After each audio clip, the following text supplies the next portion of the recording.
Tampaknya keberadaan adalah hal yang menakutkan buat Tuhan. Satu-satunya jalan baginya supaya bisa bebas dari dirinya sendiri adalah dengan bunuh diri. Kutipan tadi berasal dari The Conspiracy Against the Human Race, sebuah buku non-fiksi yang rilis pada tahun 2011, yang ditulis oleh penulis Amerika Thomas Ligotti. Buku ini, seperti bisa ditebak dari kutipan tadi, membahas soal penderitaan yang timbul dari menjadi ada dan dialami oleh segala yang ada, baik manusia apalagi Tuhan. Buat kita yang selalu ngeluh tentang betapa payahnya hidup ini, mungkin bisa relate sih sama perasaan bahwa hidup itu kayak jadi beban banget ya buat diri kita sendiri. Walaupun kadang-kadang emang ada senangnya sih, tapi penderitaan yang kita alamin sehari-hari rasanya bikin kita jadi ingat bahwa kita nih lagi nggak berbahagia gitu di dunia ini. Kita mungkin sampai-sampai sebagian dari kita sih, mungkin ada yang sampai depresi, sampai ngerasa betul-betul hopeless sama hidup ini. Bahkan keseluruhan diri kita itu mungkin rasanya kayak didefinisikan oleh depresi dan penderitaan-penderitaan kita gitu. Dan kalau kita nggak hati-hati, perasaan-perasaan negatif macam ini bisa bikin kita ngelakuin hal yang enggak-enggak. Dan akhirnya jadi nggak aneh juga sih kalau pelan-pelan semua ini bikin kita melahirkan apa yang disebut will to die atau kehendak untuk mati. Tapi sebelum sampai ke situ, kita mesti tanya dulu, kenapa sih hidup ini begitu mengenaskan? Kenapa Tuhan menciptakan kita dengan hidup yang kayak begini? Soalnya kita kan tahu bahwa ada juga model-model kehidupan yang lain. Misalnya kayak kehidupan malaikat, kan kayaknya mereka nggak ngalamin penderitaan kayak kita ya. Dari pertanyaan-pertanyaan itu, akhirnya jadi nggak aneh kalau kita timbul kecurigaan bahwa jangan-jangan Tuhan memang menciptakan kita, manusia, dengan niat yang jelek. Karena jangan-jangan dia sendiri pun depresi kayak kita dan pengen bunuh diri juga. Atau jangan-jangan malah udah bunuh diri duluan dari dulu. Well, hal-hal kayak gitu yang coba diajukan oleh Ligotti dalam buku ini, yang ia bentuk dengan mengambil pandangan para pemikir pesimis yang mendahuluinya. Dan hari-hari ini kita akan coba memahaminya sama-sama. Di pandangan kamu nih, apa sih hal yang paling mendasar dalam hidup? Mungkin soal gimana caranya ngedapetin kebahagiaan, soal apakah Tuhan itu ada atau enggak sih, dan gimana itu relate sama tujuan kita hidup di dunia, atau mungkin soal gimana caranya kita bisa jadi berguna untuk orang lain, yang itu kayaknya kita sering dengar kan. Dalam buku kumpulan esainya The Myth of Sisyphus, Albert Camus membuka buku itu dengan menanyakan pertanyaan yang menurutnya adalah pertanyaan paling mendasar dalam filsafat, yaitu apakah hidup ini pantas buat dijalanin atau enggak. Persoalan-persoalan yang lain baru layak dipikirin belakangan setelah yang ini kita jawab dulu. Soalnya masuk akal aja kan? Sebelum mikir soal gimana meraih kebahagiaan di dalam hidup, soal apakah ada Tuhan yang menciptakan semua ini, dan kalau ada, apa tujuan Dia menciptakan kita, dan gimana supaya hidup kita ini bisa berguna untuk yang lain. Kita putusin dulu apakah hidup ini emang layak atau nggak layak buat dijalanin. Ligotti sebagai pemikir pesimis tentu aja berpikir bahwa hidup ini sama sekali nggak layak buat dijalanin. Atau mungkin lebih pasnya hidup manusia itu nggak layak buat dijalanin. Soalnya hidup ini jadi nggak layak dijalanin karena manusia itu punya kesadaran. Nah, kesadaran ini Ligotti bilang sebagai parent of all horror, atau mungkin bisa kita terjemahin jadi induk semua ketakutan gitu kali ya. Menurutnya, kesadaran atau consciousness ini adalah sebuah mutasi yang entah gimana caranya muncul begitu aja di dalam evolusi manusia. Ligotti ini sebetulnya mengambil pandangan dari Peter Wessel Zapfe, seorang filsuf asal Norwegia yang juga adalah pesimis kayak Ligotti, yang mengatakan bahwa kesadaran manusia berkembang terlalu kompleks sampai menjadi blunder fatal dalam evolusi kita. Menjadi kayak semacam penyakit. Karena kesadaran yang kebablasan ini, kita tuh jadi kayak aneh gitu loh dibandingin makhluk-makhluk yang lain. Menurut Wikipedia, ada sekitar 8 juta spesies hewan dan 300.000 spesies tumbuhan. Tapi dari segitu banyak spesies hewan dan tumbuhan, cuma kita aja yang punya kesadaran sekompleks ini. Padahal manusia itu kan cuma satu spesies ya sekarang tuh, cuma ada Homo sapiens. Ini juga yang ngebikin hidup kita tuh beda banget sama hidup hewan maupun hidup tumbuhan. Cuma kita tuh makhluk yang mikirin soal cita-cita, soal ambisi, soal kebahagiaan, dan hal-hal kayak gitu secara logis. Mungkin kalau kita coba amat-amatin gitu, hewan mungkin nunjukin sesuatu yang mirip seperti ambisi gitu ya. Tapi itu kan gak datang dari logika kayak kita, tapi lebih dari insting mereka, seperti itu ya. Dan mungkin kita bisa bilang justru ini yang ngebuat kita spesial. Tapi yang bikin kita spesial juga bisa jadi hal yang bikin kita aneh kalau dilihat dari sudut pandang yang lain. Tapi emangnya apa efek dari kompleksitas kesadaran ini sampai-sampai hidup itu jadi salah kalau menurut Ligotti? Yang jadi masalah adalah kesadaran ini bikin kita ngebayangin hal-hal menakutkan yang gak mau kita lihat. Yang tentu aja bukan ngomongin hantu ya ini, tapi kalau kata Zapffe adalah the brotherhood of suffering between everything alive.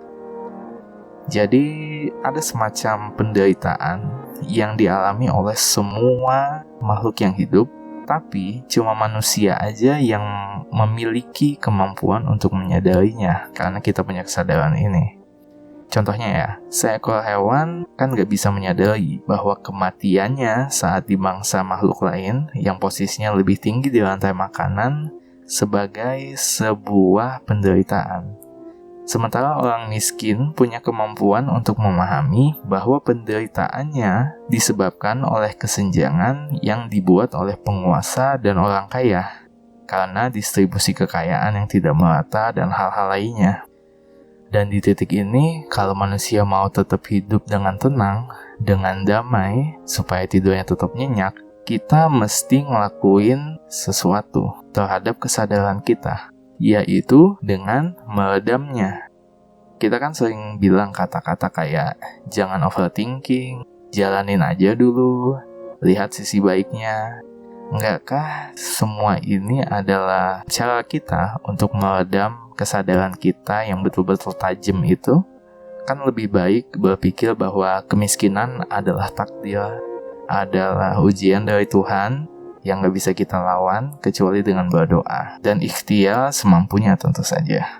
Sementara kalau ngandelin doa dan ikhtiar semampunya, tentu nggak bisa betul-betul protes kalau memang kita nggak berhasil untuk mengubah nasib, karena itu berarti sudah takdir kan. Upaya-upaya untuk meredam kesadaran ini, efektivitasnya beda-beda ya untuk tiap orang, tapi at least buat sebagian orang, ini cukup efektif gak sih untuk ngedistract kita dari penderitaan yang ada di depan mata? Tentu kita juga bisa sambil mengingat-ingat bahwa tuh walaupun miskin, kita sebetulnya masih senang juga gitu. Saya seenggaknya punya anak istri yang selalu nemenin saya di semua penderitaan ini, ataupun juga selalu ada Tuhan yang mendengarkan doa-doa saya dan bikin hati saya damai walaupun hidup saya susah.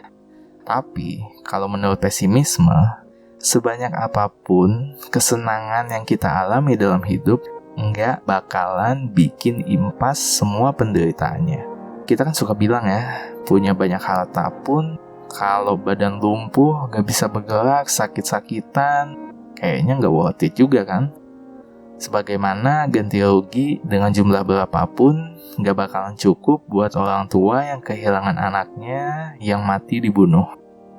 Kita gak punya ukuran pasti yang bisa membandingkan bobot setiap penderitaan dan kesenangan. Tapi ada satu hal yang jelas kalau kata Ligotti. Ketidakberadaan tidak pernah menyakiti siapapun, sementara keberadaan menyakiti semua orang. Philipp Mainlander adalah seorang filsuf asal Jerman. Salah satu pemikirannya yang terkenal adalah tentang konsep will to die, yang tadi kita udah coba terjemahin sebagai kehendak untuk mati. Ia menerangkan kehendak untuk mati sebagai kehendak yang naluriah bagi manusia untuk, menginginkan mati. Tapi, sebelum kita membahas lebih jauh tentang kehendak untuk mati ini, kita perlu memahami latar belakang tercetusnya pemikiran ini. Konsep will to die adalah respon Mainlander terhadap konsep will to live yang dicetuskan oleh Arthur Schopenhauer, sesama filsuf Jerman yang hidup sebelum Mainlander. Menurut Schopenhauer, alasan kenapa manusia cenderung untuk selalu berjuang dalam segala situasi dan penderitaan disebabkan oleh adanya kehendak untuk hidup di dalam diri kita. Kehendak untuk hidup ini adalah sesuatu yang naluriah, seperti bagian dari insting alami kita untuk bertahan hidup. Bukan digambarkan sebagai sesuatu yang lahir dari logika atau akal sehat. Konsep kehendak untuk matinya Mainlander, walaupun bertentangan, sebenarnya juga saling bertaut dengan pemikiran Schopenhauer. Soalnya, kehendak untuk mati lahir setelah kehendak untuk hidup terpenuhi. Sebagaimana kita secara natural ingin berjuang untuk terus hidup ketika berhadapan dengan ancaman, kita secara natural juga menginginkan kematian sebagai akhir dari segala perjuangan. Pemikiran Mainlander tentang kehendak alami untuk mati di dalam diri manusia tidak terlepas dari pemikirannya tentang asal mula alam semesta yang dikategorikan sebagai pandeisme. Secara singkat dan oversimplified, pandeisme adalah kepercayaan bahwa alam semesta diciptakan oleh Tuhan dari dirinya sendiri. Alam semesta adalah Tuhan, Tuhan adalah alam semesta. Keduanya adalah entitas yang satu dan sama. Pandeisme sendiri adalah gabungan dari konsep panteisme, yaitu Tuhan adalah alam semesta, dan deisme. Tuhan hanya menciptakan alam semesta dan tidak ikut campur lagi dengan apapun yang terjadi setelah menciptakannya. Perlu dicatat bahwa perbedaan antara pandeisme dan panteisme adalah dalam panteisme, Tuhan selalu merupakan alam semesta sedari awal. Dari sononya dia adalah alam semesta. Sementara dalam pandeisme, sebelum alam semesta ada, Tuhan adalah entitas sendiri. Dia baru menjadi alam semesta setelah memutuskan untuk menciptakan alam semesta. Mudah-mudahan jelas ya. Pemikiran tentang pandeisme dan panteisme sudah ada sejak zaman Mesir kuno. Di agama Hindu juga ada ide tentang panteisme di poin bagaimana Brahmana diajarkan sebagai entitas yang menjadi segalanya. Tapi kita nggak akan masuk ke situ lebih jauh ya. Lalu, apa kaitannya antara pandeisme dengan kehendak untuk mati atau will to die tadi? Mainlander punya argumen bahwa Tuhan memberikan kita kehendak untuk mati karena dirinya sendiri kepingin mati. Lah kok bisa Tuhan kepengen untuk mati? Untuk menjawabnya, kita mesti kembali ke ide Schopenhauer tentang kehendak untuk hidup. Jika kehendak untuk hidup adalah kehendak untuk berjuang memenuhi apa yang kita inginkan, maka sebelumnya kita berada pada posisi di mana kita tidak puas karena kita tidak memiliki apa yang kita inginkan. Yang pada dasarnya adalah penderitaan. Seberapa menderita tentu akan menjadi pengalaman subjektif tiap individu. Lantas, setelah kita mengikuti naluri alami kita untuk memperjuangkan itu dan mendapatkannya, kita tentu akan merasakan kepuasan. Yang sayangnya mau tak mau pasti berujung pada kebosanan karena sudah mendapatkannya. Kebosanan lagi-lagi adalah sebuah penderitaan yang, again, pengalamannya akan subjektif dari orang ke orang. Kita lantas akan menginginkan hal yang lain lagi, mendedikasikan diri kita untuk memperjuangkannya lagi, dan merasakan kebosanan lagi begitu sudah memilikinya. Begitu terus sampai kita mati, yang merupakan akhir dari segala penderitaan. Yang dengan kata lain, berarti tujuan final yang kita dampakan, diakui atau tidak diakui. Sebagian orang mungkin justru memandang bahwa hal inilah yang bikin hidup itu jadi asyik. Kalau hidup nggak begini, kita mendingan gak usah hidup gitu. Kayak kita nggak pengen kan kalau hidup cuma berjalan gitu-gitu aja tanpa ada cobaan di sana-sini. Nah, sekarang bayangin gimana jadinya kalau kamu jadi Tuhan. Ligotti bertanya, jika Tuhan ada, apa hal yang tidak mampu untuk Dia lakukan atau tidak lakukan? Jawabannya, tentu saja nggak ada. Apa yang Tuhan inginkan, Dia sudah punya. Apa yang Dia tidak inginkan, sudah lebih dulu nggak ada. Apa yang bikin Dia penasaran, Dia sudah tahu jawabannya. Menjadi satu-satunya yang ada dalam keabadian yang nggak ada ujungnya, eksistensi dirinya sendiri menjadi sesuatu yang sangat menakutkan. Tanpa perlu bayar mahal-mahal ke terapis, dia udah tahu bahwa dia itu depresi berat. Tapi untungnya, untuk situasi se-hopeless Tuhan sekalipun, masih ada jalan keluarnya. Yaitu dengan mewujudkan satu-satunya hal yang bahkan dia pun gak punya, yaitu ketiadaan. Tapi, di dalam keadaannya sebagai Tuhan, adalah tidak mungkin baginya untuk menjadi tiada. Karena hal-hal yang meniadakan, kayak waktu, umur, bahaya, nggak bisa menjangkaunya. Satu-satunya yang bisa meniadakan Tuhan adalah Tuhan.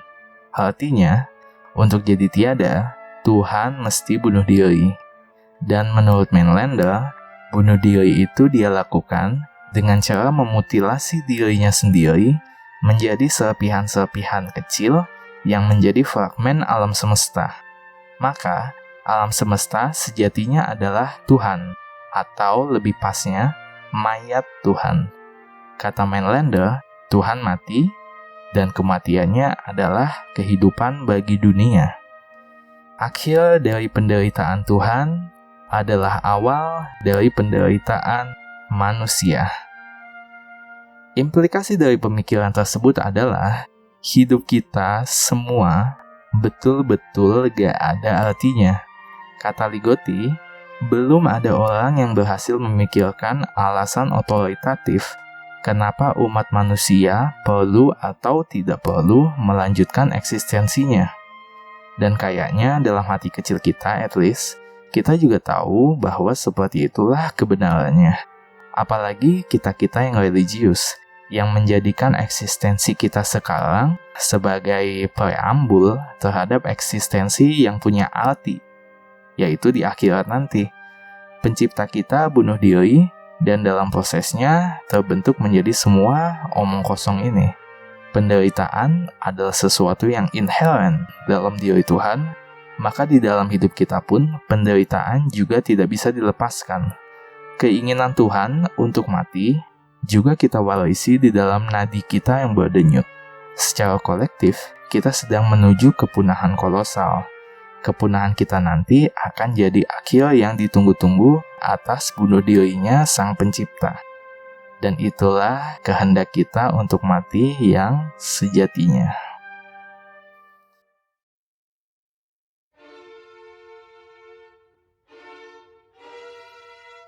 Dalam dunia yang penuh penderitaan, bunuh diri barangkali menawarkan kesempatan untuk menjadi bebas.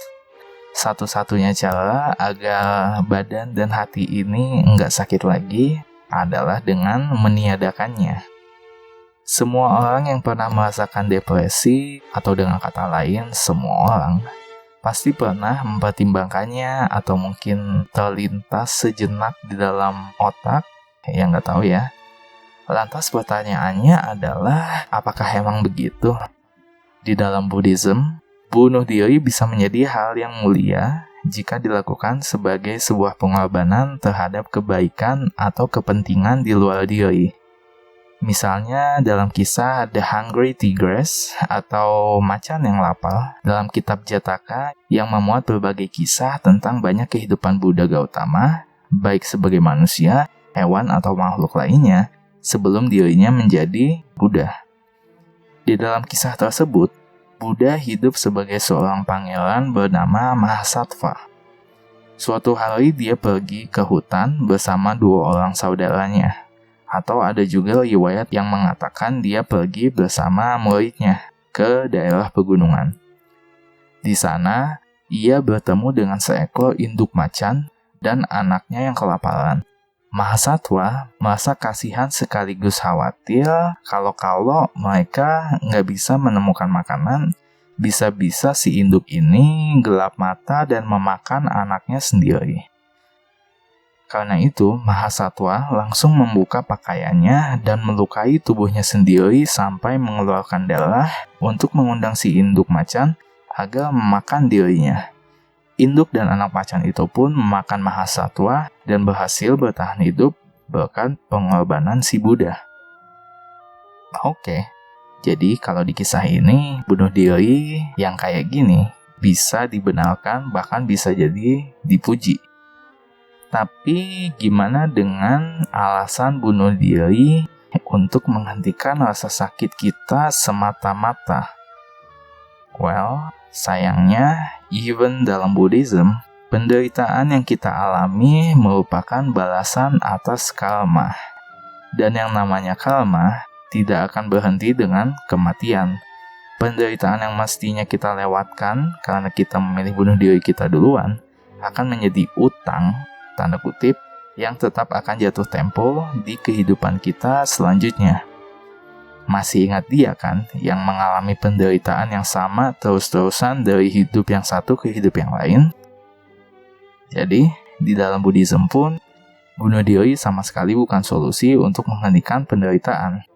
Kalau gitu, gimana dengan agama yang lain?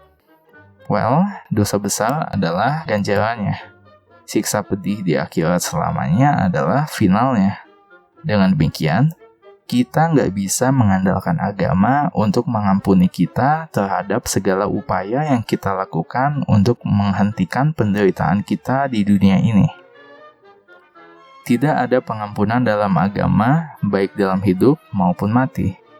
Hal yang terbaik yang bisa agama lakukan untuk kita adalah memberikan harapan terhadap hidup yang lebih baik di akhirat nanti.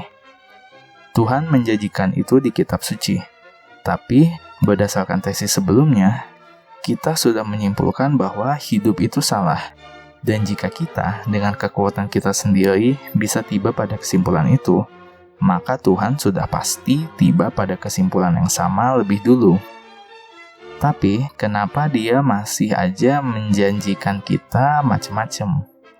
Nyuruh kita untuk melakukan ini dan itu, untuk jadi begini, untuk jadi begitu dalam sabda-sabdanya. Jangan-jangan seperti yang Ligotti bilang lagi.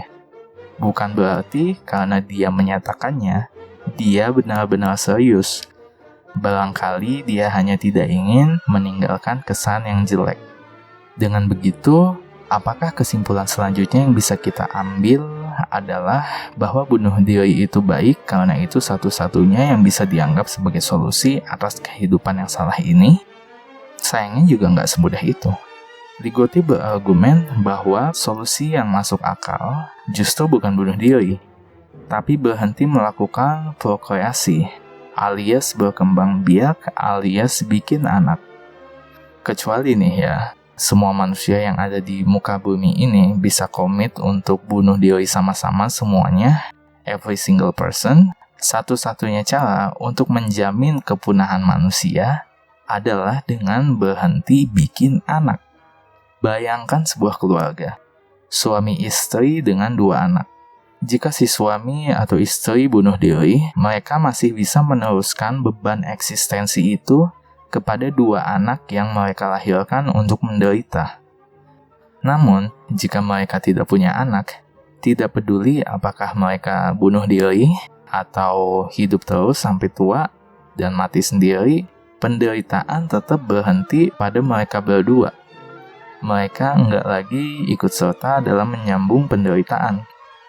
Sementara kesalahan soal eksistensi mereka sendiri pada waktunya akan terselesaikan seiring ajal.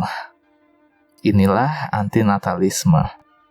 Filsuf pesimis lainnya, Emile Cioran, dalam bukunya The Trouble of Being Born, berkata, "It's not worth the bother of killing yourself, since you always kill yourself too late." Kalau kita coba terjemahin mungkin kayak nggak ada gunanya untuk bunuh diri, karena semuanya udah terlambat. Gak seperti yang kita kira, bunuh diri nggak bisa jadi solusi untuk menghindari penderitaan. Karena kita hanya bisa bunuh diri saat kita menderita. Saat kita sedang menderita-menderitanya. Satu-satunya cara agar bunuh diri bisa jadi penyelamat kita harus melakukannya saat kita belum pernah menderita. Tapi satu-satunya saat kita tidak menderita adalah saat kita belum dilahirkan.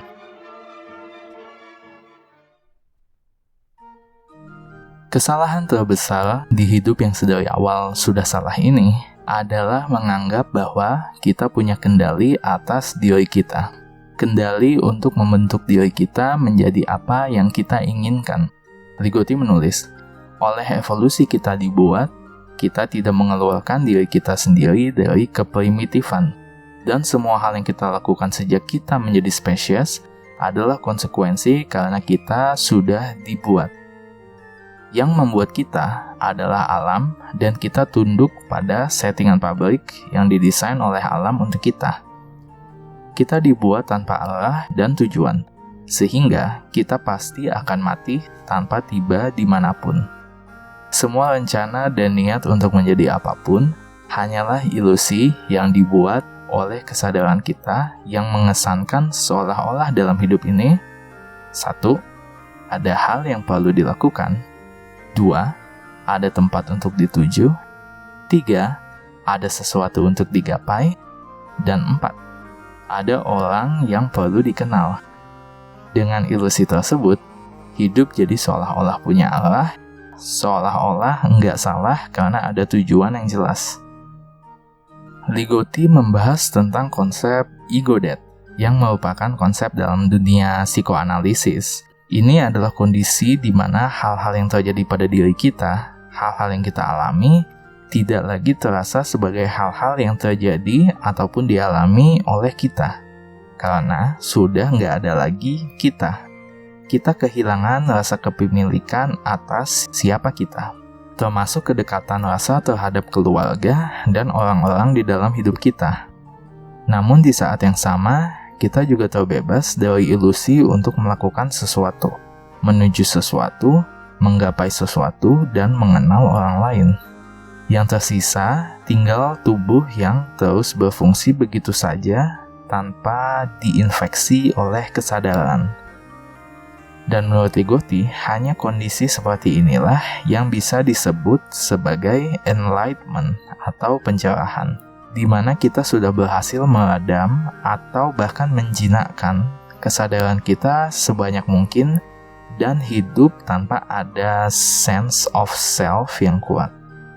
Tentang ini, Ligotti membubuhkan sebuah syair ke-80 dari kitab Tao Te Ching, lagi-lagi kitab dalam agama Buddha, dan di sini saya akan coba membacakan terjemahan bahasa Indonesianya dari syair tersebut yang diterjemahkan oleh Andre Wang di edisi terjemahan bahasa Indonesia Tao Te Ching.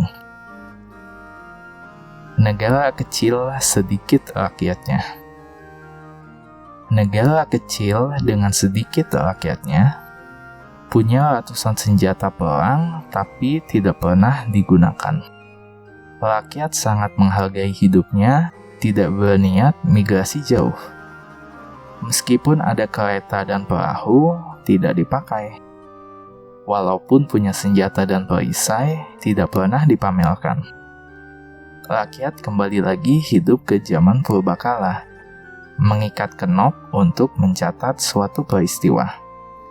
Setiap hari rakyat menikmati hidangan yang lezat bergizi. Semua orang mengenakan baju bagus yang rapi dan bersih. Hidupnya bahagia dan penuh kedamaian. Bersukacita merayakan upacara adat. Dari kejauhan, negara tetangga bisa saling memandang. Ayam berkokok dan anjing menggonggong jauh terdengar. Rakyat sudah tua hingga meninggal dunia, tidak saling berkunjung dengan negara tetangganya. Bisa dilihat ya bahwa terjemahan ini sebetulnya nggak yang dark banget atau gimana ya, tapi tetap menunjukkan perilaku sebuah bentuk kemasyarakatan yang nggak banyak mau dan nggak banyak macam-macam. Jadi itu bisa dilihat sebagai sebuah tindakan untuk meredam kesadaran. Dan makanya mereka bisa hidup dengan merasa cukup, dengan merasa tenang. Dan by the way, cuma untuk perbandingan, saya juga akan bacakan yang versi di buku Ligotti, The Conspiracy Against the Human Race. Tapi saya akan bacakan sesuai yang ada di buku verbatim dalam bahasa Inggris. Let all lands be small, and their people few, so they have no need for time-saving machines. Let them keep their minds on the coming of death, and never stray far from where they were born. Should they have boats or carts to go traveling, let there be nothing they would want to see. Should they have weapons, let them be put someplace out of everyone's sight, to rust and grow useless. Let each person do this, be no more than may be, kept track of by tying knots on a short piece of string. Let their food be enough, and their clothes strap, their homes decent shelter, and their lives unremarkable. If the next land is so close that they can hear its dogs barking at night and its roosters crowing at dawn, let them get old and die, rather than be troubled by the least curiosity to have a look over there.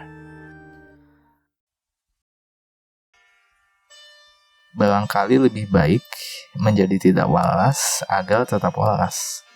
Ide tentang antinatalisme patut menjadi pertimbangan, barangkali. Tentang apakah kita mau melanjutkan penderitaan spesies ini lebih jauh atau enggak. Mewariskan trauma kita ke generasi-generasi berikutnya, ke anak dan cucu-cucu kita. Terlepas dari jalan mana yang kita pilih, Ligotti menyampaikan hal-hal yang at least patut kita pikirin. Dan mungkin bisa menyediakan jawaban-jawaban yang kita cari. Apalagi ketika kita rasanya udah mentok banget dengan semua kerumitan dan kesusahan di dunia ini, dan kita udah nggak sabar untuk menjadi tiada. Akhirnya kita cuma bisa menunggu ketiadaan itu datang di rumah kita masing-masing sambil membaca buku favorit kita, atau menonton drama Korea favorit kita, atau mendengar lagu K-pop favorit kita.